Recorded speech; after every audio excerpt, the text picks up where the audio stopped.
priorities since before COVID. So this has been a long time coming, and I guess it's been aided by the fact that the new Vice-Chancellor had implemented a similar program over in the West.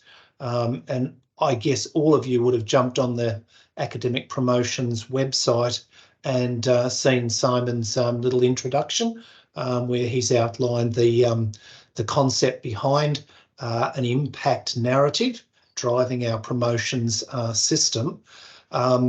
I guess the thing that we really wanted to do was to provide some guidance, because this is a new system, but also recognising that every person who applies is an individual, and every application is slightly different. So we thought a Q&A session might be useful for people to ask questions of a probably generic nature. I mean, we can certainly go through and do specifics down the track, but often one question asked by somebody is actually being thought of by a number of people, so it might be quite useful.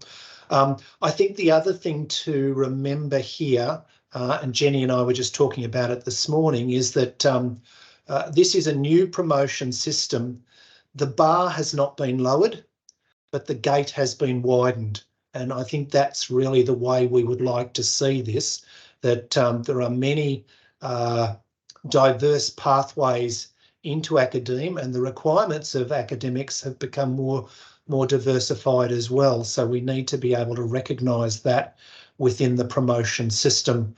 Ultimately, all of your line managers want the best people in the jobs who are able to achieve the sorts of things that the university needs to achieve.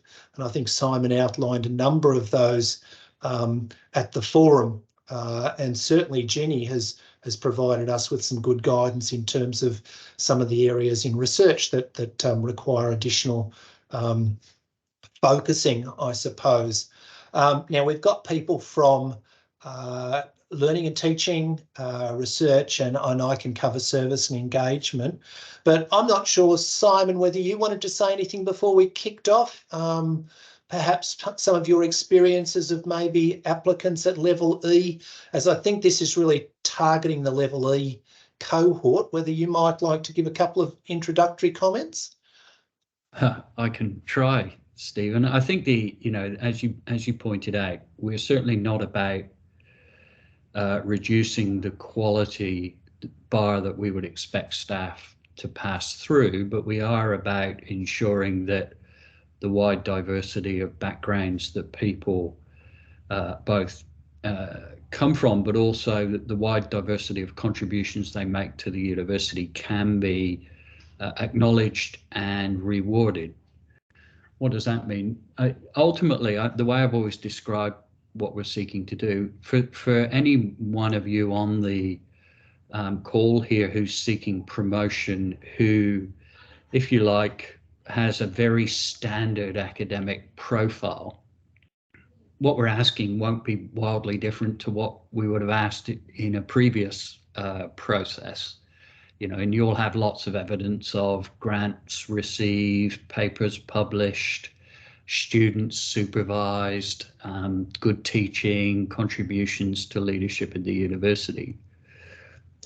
But where we're seeking to widen that gate is for people who contribute to the university in different ways, maybe through influencing public policy, maybe through providing significant senior leadership to the university in different ways. So we're seeking to provide that route for people to explain to us why their contributions are significant and why the work that they have done to contribute to the university has raised the profile and outcomes of the university across the piece. So I would say, and Stephen and I have discussed this a couple of times,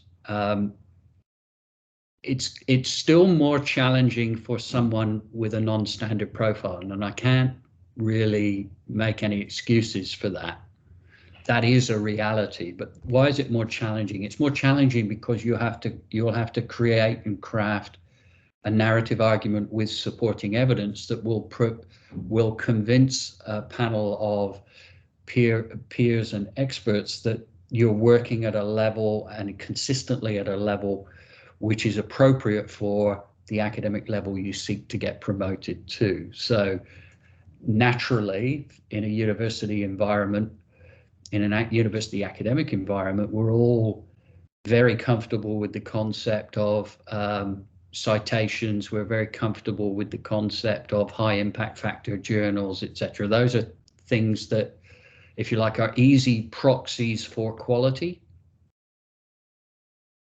Where you're doing something perhaps a little different or a little non-standard, it will require you to think through how you would persuade someone like me that this is very high quality work, and here's how you can be confident it's very high quality work. So it's that crafting of that narrative for non-standard activities that people need to think through. The other thing we've sought definitively to move away from is just long lists of stuff I've done, to what are those things you've done that are really the most important in your mind and the most impactful. And in a previous life, when I was asked, when we switched at UWA, a number of candidates said, but I've done so much and I don't have room to tell you about it all. And of course, the response was, well, we don't want to hear about it all. We really want to hear about the best stuff, and we really want to hear about why that was so impactful.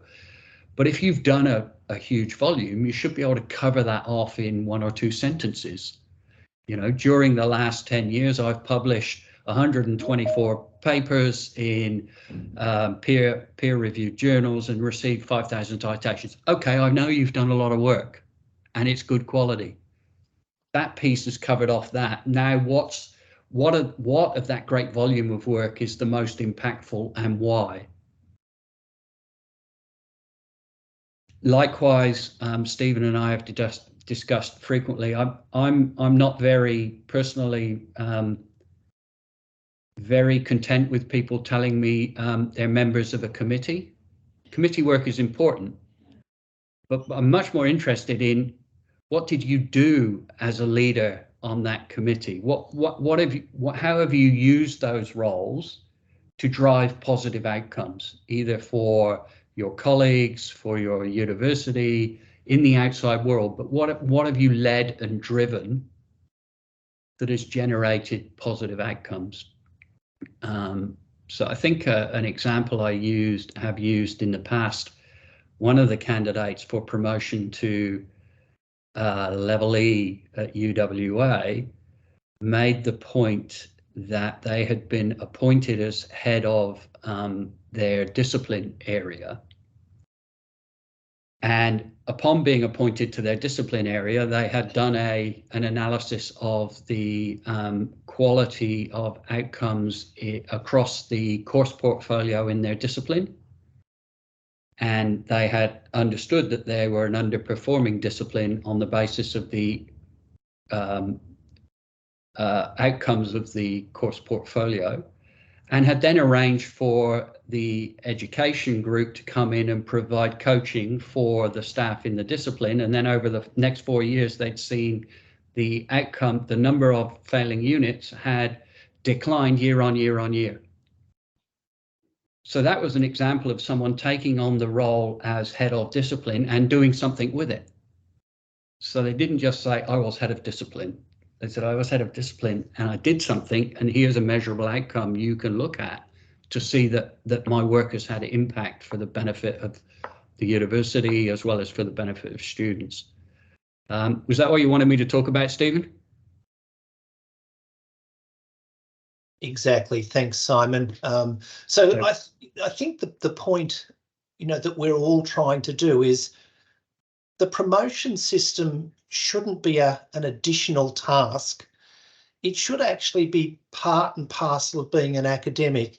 You do PDP process with a line manager, and you talk about the sorts of things that you believe you can do better if you're given a bit more support, a bit more development or something along those lines. It gives you an opportunity to share with your line manager how things have gone over the previous year, or the initiatives that you've set up and how they're progressing. This just becomes a verification and a validation of a lot of that work. So what we're trying to do is to get our academics aligned, all working towards the goals that are going to really matter for the organisation. Because I think you're all probably aware that there is a lot going on at the moment. We can't do everything simultaneously. We need to focus our attention on those particular areas where we can make a difference and we can actually get some achievements that are going to make a change in what's happening. But as a panel of usually, half a dozen who are reviewing these applications, we don't know. I mean, I know a few of you around the place. I see you at meetings, I see you at those places, but I don't know enough. When I get these applications, it gives me an insight into an academic in science, in medicine, in nursing, in the social sciences and in business. It gives me a wonderful opportunity. And over the last 8 years, I've got an insight into so many of you. So many of you I've already promoted maybe 3 or 4 years ago. So I've got those insights, but we need to keep getting those stories out there. And this impact narrative statement is going to be that vehicle that we will do it through. So I might just shut up and see if there are some questions by those people who are in the process of applying. And I would imagine that you're already drafting up impact narratives and having conversations with colleagues about getting prepared for the deadline, which is sort of coming up in about 6 weeks' time or something along those lines. But perhaps if I open it up to the floor and we start taking some questions. Liz Tynan, first cab off the rank. Oh, thank you, Stephen, and thank you very much, Vice-Chancellor and others here to help with this process. It's very greatly appreciated. I have a question around the role of the independent assessors. I understand that these are not intended to be referees in the traditional sense, but they're providing a different kind of input. So I'm very keen to find out what you're looking for from those independent assessors. Good question, Liz. In the new policy, you will notice that we have removed referees as a requirement. As I said, for the last 8 years that I've been chairing these panels, I have never seen a bad referees report. So they have kind of become a redundancy. They've also, I think, stripped the opportunity for us to get external advice from peers and people perhaps in a similar discipline area from outside of JCU. What the independent assessor provides us with is some externality about how this application would measure up at that institution, or from their experience, how it would measure up across the sector.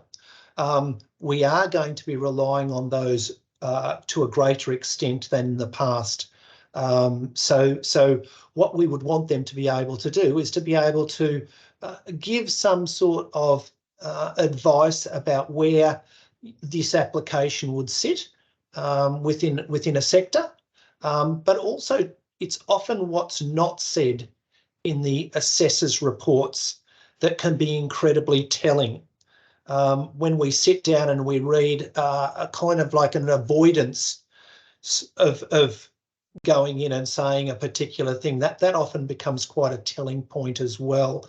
So you would be putting to your dean, who will probably give us advice on a list of assessors, of people who may know your work. You might have met them at conferences. You may have some involvement with them in research, or perhaps, scholarship of learning and teaching. They may be, reviewers on ARC panels or something like that you have had some contact and would be suitable to give a fairly unvarnished view of your work. Having your best friend is probably not what we're really looking for. We're looking for something that's quite objective.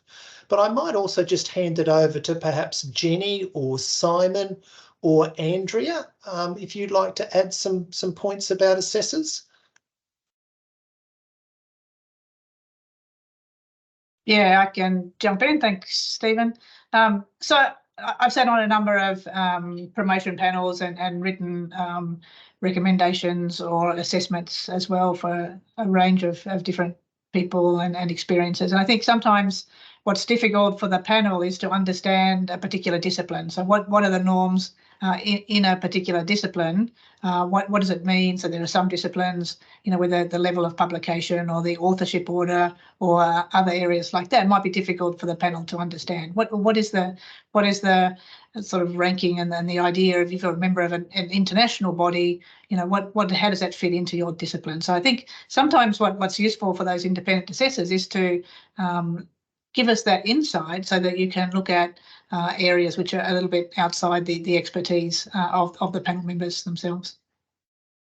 I think I can add something there, Stephen. I think the point you're making is a strong one, that the candidates, as a candidate, think about the credibility of the assessor you're putting forwards and their ability to verify those big claims in your impact narrative. So their ability to provide support for the claims that you're wishing to make. I'll give you an example from my background that comes up regularly. In the engineering space, it's often the case that some engineering academics have huge impact on industry, but much of their work cannot be published because of the commercial in confidence nature of the work that they've done.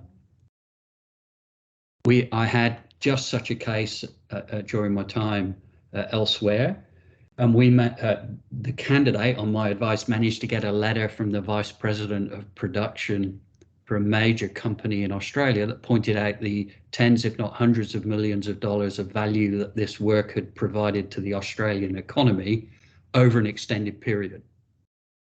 The panel were then able to agree that that work was very significant, albeit not in a classical academic output mechanism. So, you know, it's those kinds of where you've got a really important piece of work that you're hinging your application around. Think of an assessor that the panel would look at and would then say, that person's view of the quality of this work is really strengthening my confidence in this work, my confidence in the claim of the significance of this work. Do you mind if I just ask a quick supplementary?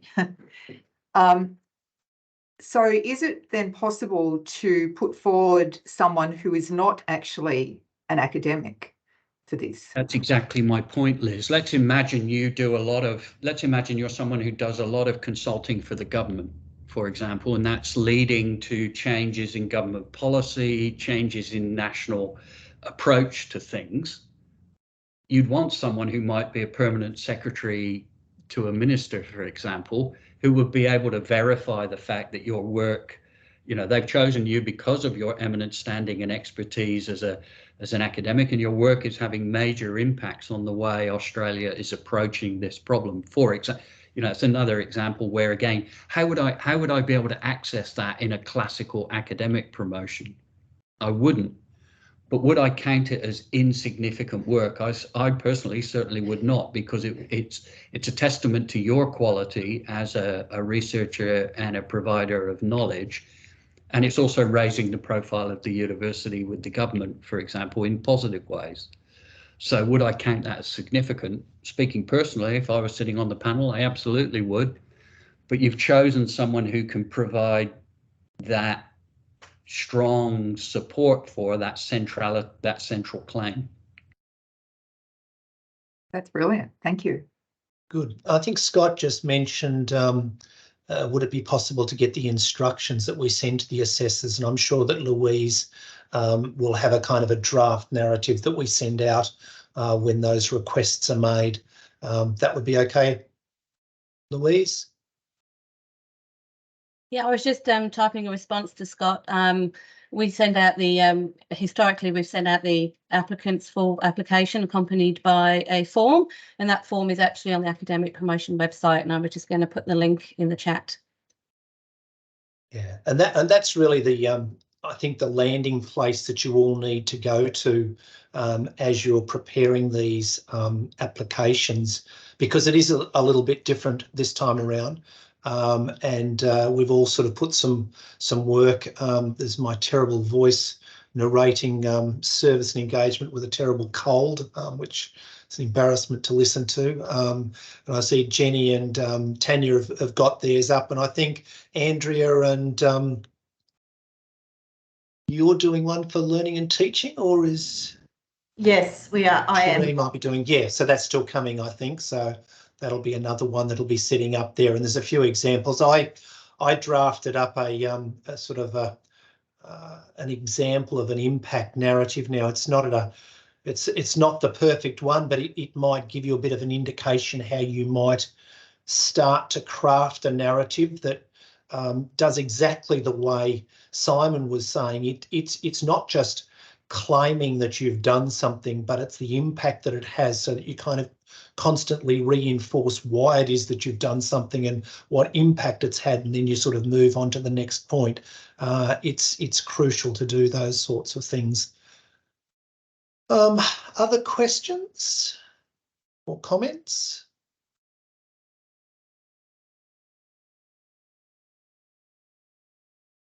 Don't see any hands. One of the things that it is important Liz to. Liz has got a hand up again, Stephen. Oh, Liz has got a hand up again. Well, go for it, Liz. I'm so sorry. I'm a former You're on a roll. I just wondered, is there also any value, because I work very closely with JCU, you know, senior JCU people, naming them as well. Can I do that, or do they have to be external? External for assessors has been the case in the past. It's really to give it. I mean, we can get a lot of material from our colleagues in any case. The fact that, you know, I think for the level E, we have something like 9 members on that panel. It's quite a large panel at level E, so we do get quite good triangulation of information. Now, somebody like yourself coming out of GRS, and I remember your previous application was an anomaly. And of course that might be a reason why there might need to be some slightly different perspectives given to those types of things. The other thing that we are going to find with this new process is that we may have to make some adjustments to the way we've done things in the past, but generally we would expect that they would be external to JCU, because we get a lot of internal thoughts anyway, particularly from your line manager. Now, Robin's got his hand up, I can see. Yeah, thanks, Stephen. Thanks, Simon and Jenny. Just following up on Lee's questions on that. So can an adjunct JCU academic or professor who we might have worked with before and who are doing other things in other universities, can they still be qualified as an assessor?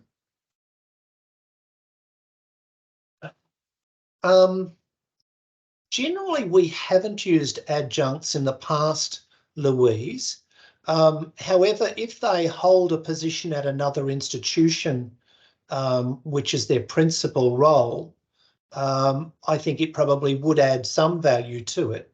I wouldn't rule it out, but I would probably have a range of assessors that you're nominating. You certainly get the opportunity to knock back a couple of assessors. I know that often in certain fields there are 2 schools of thought, and you might be in one school and you really don't want an assessor who's from the other school of thought doing that. And I think you get the opportunity to have a list of a couple that you would not like to be your assessors, but certainly I would have as many as you possibly can, Robin. And when you're having that conversation, you know, with your line manager and your dean, you might like to suggest a priority of those assessors that you believe would be best suited to provide a good external view of what it is. But for somebody with a classic application that is probably working in academe, you should be able to find plenty of external assessors who can provide that as well. Thanks, Stephen. One of the things I was going to say, though, in terms of the step from level D to level E, it's huge.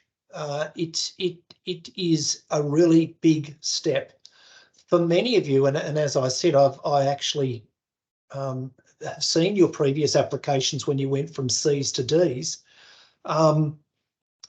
You're outstanding. You had great teaching and learning and research. You were on a trajectory that was just heading towards the stratosphere. I'm sure there's a number of you now who it doesn't look as rosy as it did when you went from C to D, and that's because you've picked up a lot more leadership roles. You're dealing with those horrible problems that are like icebergs. There's this a tenth of the problem sits above the surface, but 90% sits under the surface, and you have to do so much work and nobody ever sees any of the results for it. This really is where you need to start thinking about how you make those pictures. As associate deans, for instance, and I can see there's a few associate deans in the room, you're picking up a great load to allow the dean to get on with a whole lot of other things. And often these are thankless tasks that aren't shiny and go bing. They're dull and they're boring and they're repetitive, but they're incredibly important. I know a number of you sit on committees, and there's a lot of work that you do in the background, preparing papers for committees, ensuring that they go through, that people are briefed on all of those things, but nobody else sees it apart from perhaps you and your boss. So make sure you really talk those things through, because like I said, this is a really big stretch going from D to E. Traditionally, we usually only get 50% of the applicants getting through. And I can guarantee the 50% that don't get through are really cheesed off with us.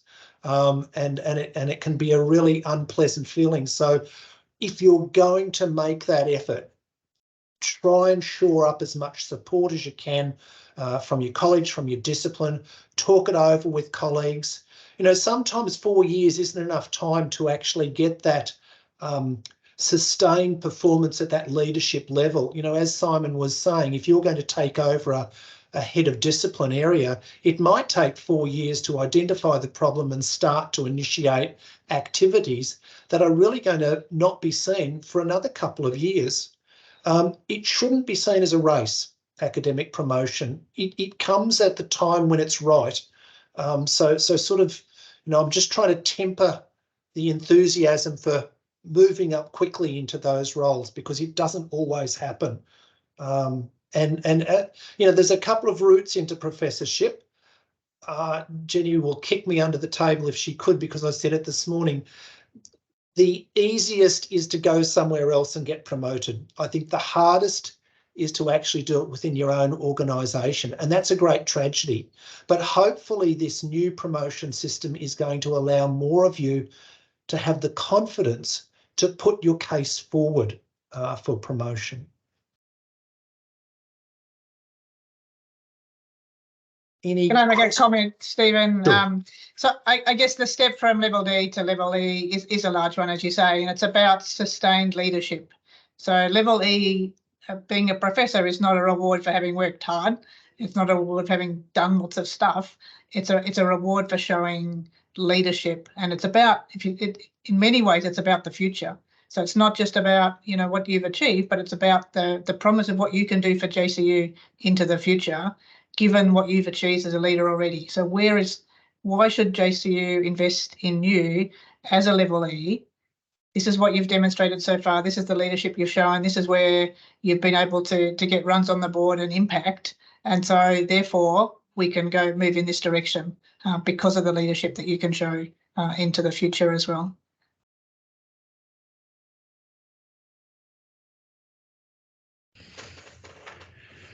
I would agree with all of that. Again, I think in the different areas in which you work, the way I would approach this problem, easy for him to say, I know, but the way I would approach this problem would be to, okay, my research portfolio, have I been up to for the last period of time? What parts of my research portfolio would I point to and say that's highly impactful, that has had high impact?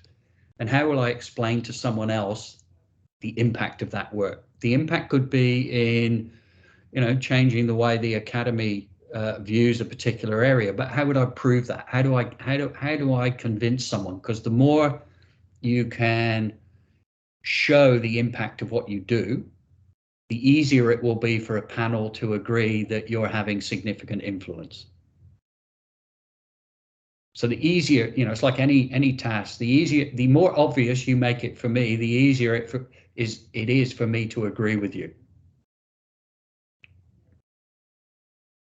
So if you can think that through, then if you think through, okay, my teaching profile, in the teaching that I do, in the education that I do, what have I done in that space that I would call significant? And how will someone else understand the significance of my work? And again, the easier or the more evidence you can bring to bear to explain that significance and to verify it, to give me an easy route to verify it, then the easier it is for me to agree that your work is important and significant. So it's moving away from long lists of stuff you've contributed to what have you actually done that's making a difference. Presumably all of you are coming to work to make a difference in some way or other. What is that? What is the way you're seeking to make a difference, and how would you show it to me in a way that I can easily understand it? So I think a couple of hands went up, Steve. Yeah, I think Kate's got a hand up first. Hi, thanks, Stephen. I was just thinking, as Simon was talking there about, the previous promotion applications have really focused on, what have you done since your last promotion? But I wonder whether this step is a bit more of a bigger look at your whole career, or should it still be contained to, last 5 years or whatever? What do you think? Yeah, look, the policy actually states that we are looking largely at your contribution since last promotion. However, for level E, we always look at an entire portfolio, even in the old policy. It's not like you just start to become a senior academic who's leading research teams, leading learning and teaching, out there in an ARC assessor or all of those types of things. It does have that full trajectory. And what we would like to see is there is a sustained performance over a period of time. But largely promotion comes from since your last either appointment or promotion point. So that's the area that you should be focusing on. And often if you're sort of looking at trends and those sorts of things, it would be over the last 4 years usually that you would sort of say, well, my research has, since I became a level D, I've been able to maintain 9 publications a year. My field weighted citation list is such. We've pulled in over $7 million of grants, and that's another one too that we need to watch. Grant money is incredibly important in terms of demonstrating your power to convince a various funding body that you are capable of doing it. However, that grant money must come to JCU. It's no good saying I was on a team, a national team that secured $20 million, but JCU's was only in kind. It doesn't show up in our books. So make sure that if you are on a grant and you're going to claim that in terms of your application, that it is recorded in the university's finance system. You heard Jenny the other day talking about, how we hit 57 million or something like that in grant funding last year. That's dollars in the bank. We probably hit 100 million in terms of in-kind and all sorts of other bits and pieces, but it's money in the bank that they use when they look at the block grant allocations down the track. So it's kind of like knowing where those goalposts sit and making sure that you're you're hitting those types of areas. And of course, we've expanded, from category 1 right through to category 4 now. So it's not just, ARC grants, but industry as well as, government as well.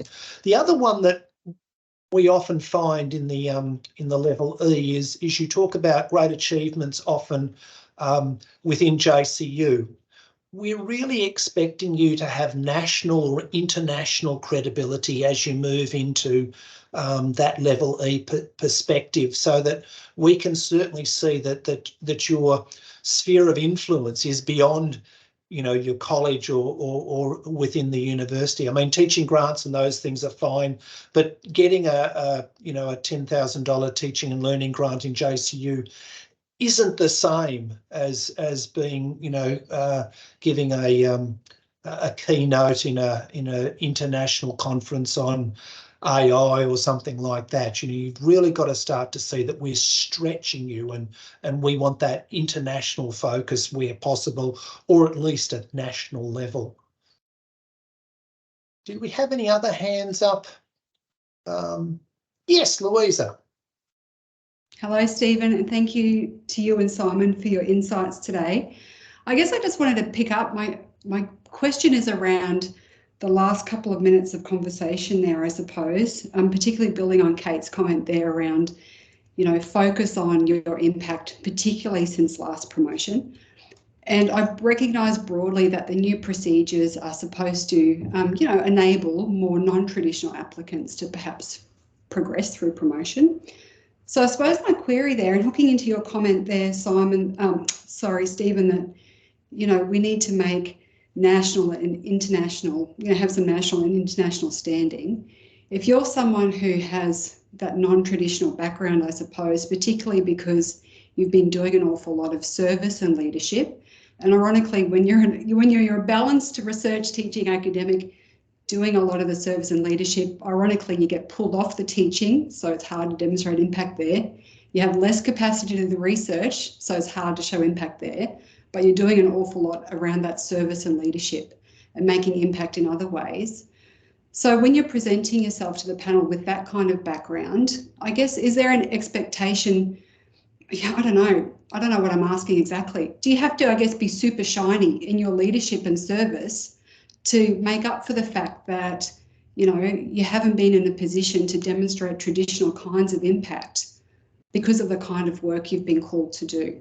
So, Stephen, I'll have a first pop at that if you like, and I'll just, as a way in, just to also pick up on what Kate asked. Kate, I think your promotion has to be focused on what you've been doing in most recent years, but the impact narrative would allow you to frame that inside the context of your whole career. If you've had a very, if you like, well thought through strategy that you've been prosecuting for a long time, and it's therefore logically you're building on before, why not explain that? Just don't overuse the limited space on what you did before your last promotion. And back to yours, Louisa, I think I would argue it goes to what I said right at the beginning, which is the less standard your profile, the more carefully we're going to have to think through how you would explain the quality, value, and impact of the work you've done. So if you have been investing considerable time, and that can be verified by somebody, but you're shifting, for example,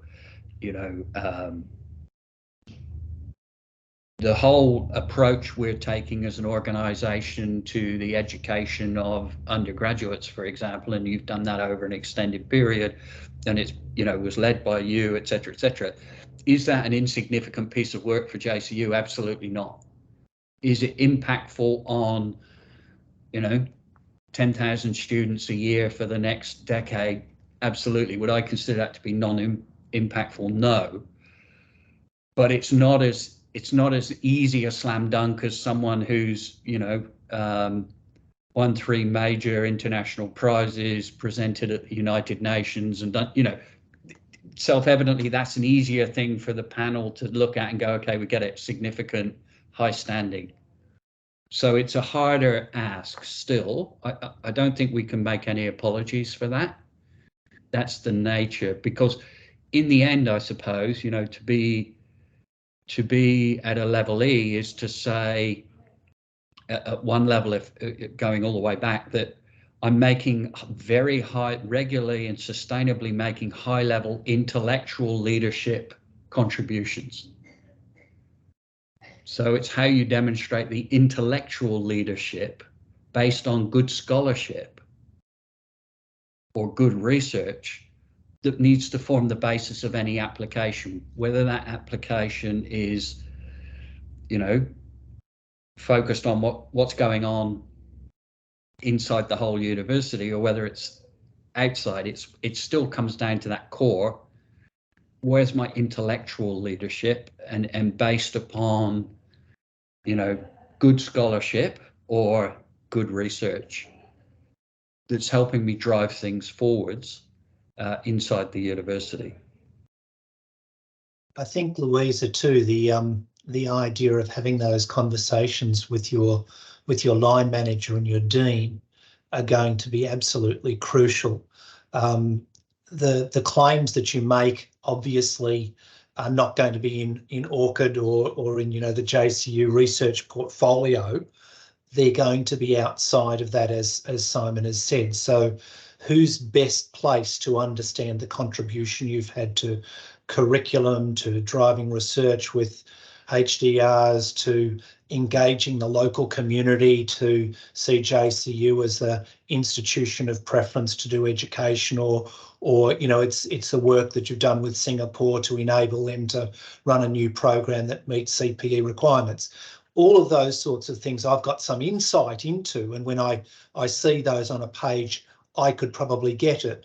But if you know, if Kate or you know, someone else is sitting in the room, or Liz, they might not understand those sorts of things. So you are going to have to build a bit more narrative around those sorts of things. But I think it's also worth talking over with your colleagues about what they consider your greatest attributes over the last 4 years or something like that have been, because often you may not be aware that you've actually been the rock that's held a whole lot of things together, and you just do it because you've always done it that way.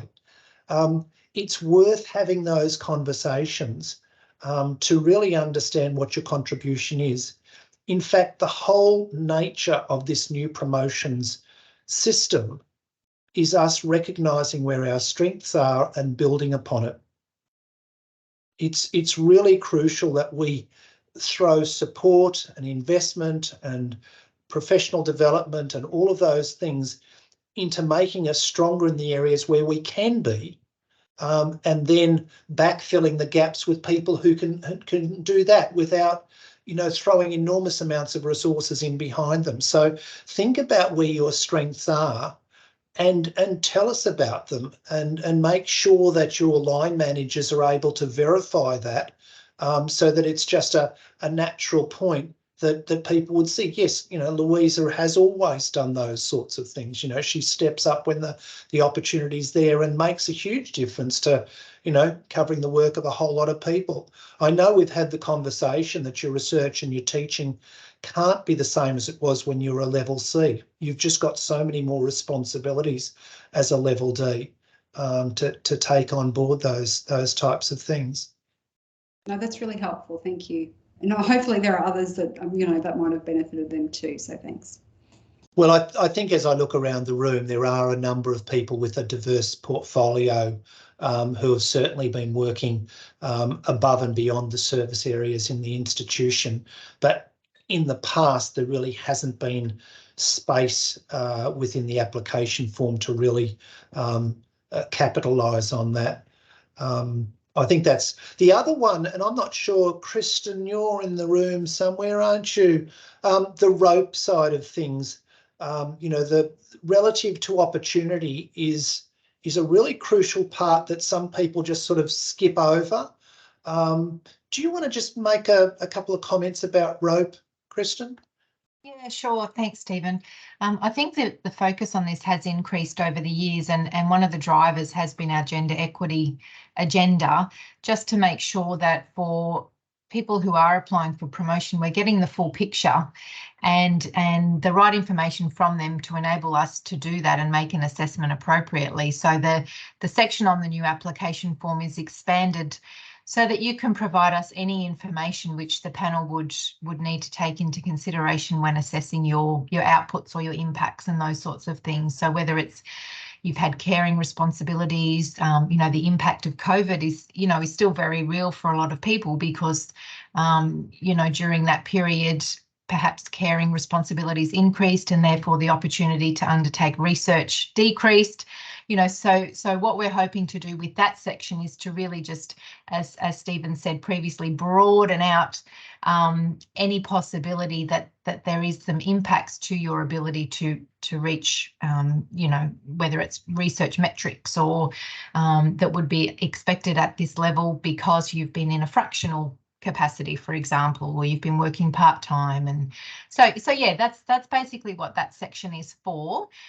If you wanted more information on the application form, we've included a contact number and also our email address so that we can talk through. Particularly, there might be some sensitivity around your considerations or challenges that you may not be comfortable to include in that section. We're happy to guide you through that and also then enable the panel to have that full picture without necessarily going into some sensitive information. But yeah, it's really just there to enable you to give us, again, that full picture if there's been any other challenges and for the panel to understand that when they're assessing. Does that help, Stephen? No, that's good. Yeah, that's good. And I think it's the follow-up contact and stuff. You shouldn't be reluctant to put those sorts of things in because, like I said, the panel doesn't understand all of you. We don't know what other challenges are being placed on you. The other point that's really important is where you see your future. It's one thing to want to be a level E, and I think Simon and Jenny have both said it's actually what level E is going to do for the organisation. This is a greater investment. It also means that we're placing you at the pinnacle of the academic trajectory. So there's nowhere for you to go after. I mean, you can get a distinguished professorship, I suppose, but ultimately, you have to think about what it is that you're going to do with this great title when you've got it. How's it going to improve the way that you can perhaps work with a number of teams rather than just a single team? How it is that you can actually start to garner greater support outside of the organisation by, the fact that you sit there as a professor and people, still listen to you as a professor. It does have, credibility out there across the sector. But, it does mean that you expand your field of influence quite significantly at this level. The one thing to remember is that when you make the application, you should be operating at level E level, sort of at a satisfactory level, even though you're a level D.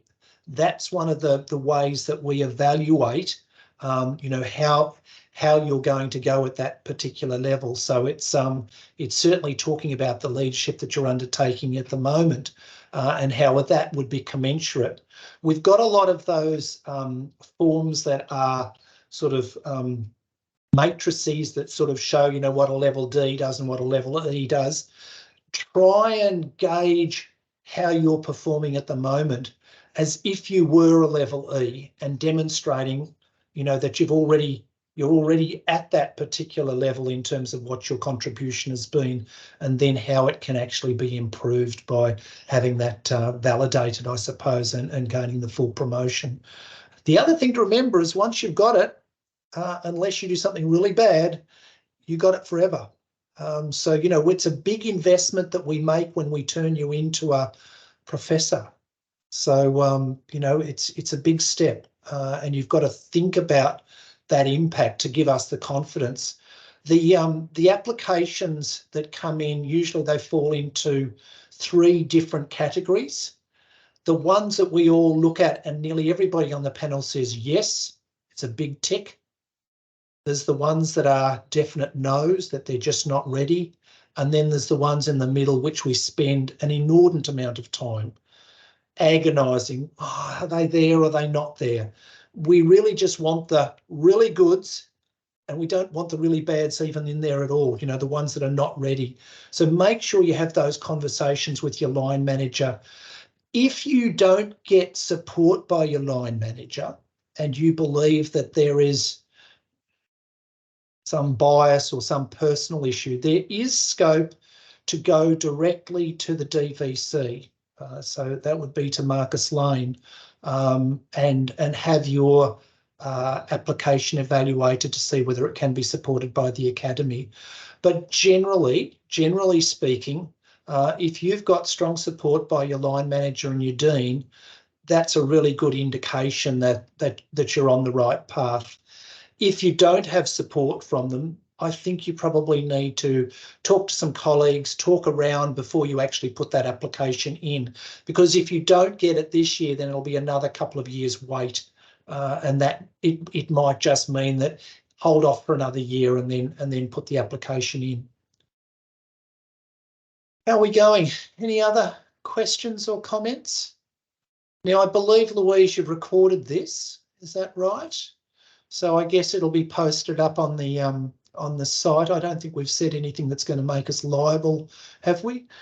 It's always my fear that I've given you a bum steer on something, but you know, what we're trying to do is to be as honest as we possibly can, not to sugarcoat the job. You've got a huge job in stepping from level D to level E. I just as I said, it's a massive job that you do. But every year, you know, we have, you know, between 4 and 6 new professors in the organisation, and that's a great tribute to those people who have made it. So you know, I think wisely about it, but also think it's not a race. You know, if it means you've got to consolidate your portfolio a little bit. One of the other things that I've found is really useful, and I'm not sure whether you've been doing this, but the new PDP process that has been rolled out, the website has got all of the information in it. And if you actually look at the guide to supervisors, the questions that you might have during your PDP, I've found them very telling, because they seem to be a genuine attempt to try and work out where your career is going, and the support that the discipline and the college needs to provide you with to set that up. Now, it is a slightly new PDP this year, and it's something that we're really trying to leverage off. It will take some time for that to bed down, but I just found that that document very, very valuable in terms of thinking about how, you know, some of the conversations I would have loved to have had back at PDP before I became a professor would have been really useful. I do commend that particular document to have a look at. Well, if there's nothing else to say, I can give you back 5 minutes of your lives to go off and do something useful. If any of you have questions that you'd like to ask me directly, don't hesitate in flicking me an email. I'm happy to do those. I won't be chairing the Level E panel, so I think that gives me reasonable confidence that we can have a conversation and I won't be conflicted in any way. But as I said, I've sat on a fair few of these over the year.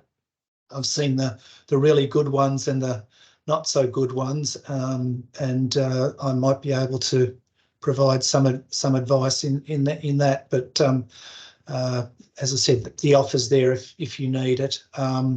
We're basically going to do this for the level Ds and Cs and Bs as well. So this has been a really good opportunity to kind of spitball the sort of questions that you've got and how we might be able to assist those other academics in gaining promotion. So thanks particularly to all of the staff from the library, Wayne, Stephen, I'm just looking at all the people, Bronwyn, Tuve, I'm probably sure I've missed somebody. And Tanya and Jenny from research have been really useful. Having the Vice Chancellors here is always fantastic.